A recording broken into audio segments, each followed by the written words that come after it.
હવે આવનારું 2026નું યર તમારા મત પ્રમાણે as per numerology, as per astrology કે વાસ્તુ કન્સલ્ટન્ટ, શું તમારું ઓપિનિયન શું છે એ અમારા ઓડિયન્સને ચોક્કસથી જાણવામાં ઇન્ટરેસ્ટ છે. 2026 એક નવી હોપ લઈને આવે છે. અચ્છા. બહુ જ સારી હોપ લઈને આવે છે. ગુડ વાઇબ્રેશન્સ લઈને આવે છે. જેટલા બી એવું નથી કે આ સ્પેસિફિક ગ્રહવાળા માટે જ સારું છે કે આ રાશિવાળા માટે જ સારું છે. 2026નું ટોટલ 1 આવે છે, જે સૂર્યનું વર્ષ કહીએ આપણે, beginning of everything, a very powerful year. અને it's a beginning for new job, new business, new opportunities.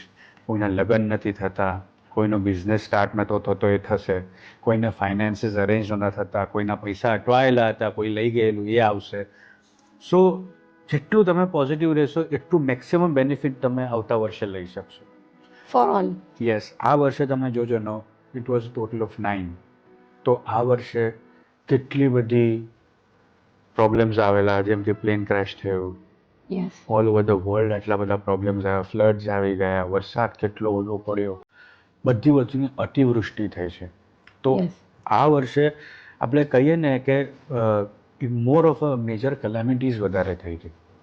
તો આવતું વર્ષે એઝ પર ન્યુમેરોલોજી આપણે વિચારીએ અને આપણે સમજીએ તો આવતું વર્ષ બધા માટે નવું બિગિનિંગ છે. ઓકે. અને જેટલા પોઝિટિવ રહેશો એટલું વધારે પોઝિટિવ થશે તમારા માટે.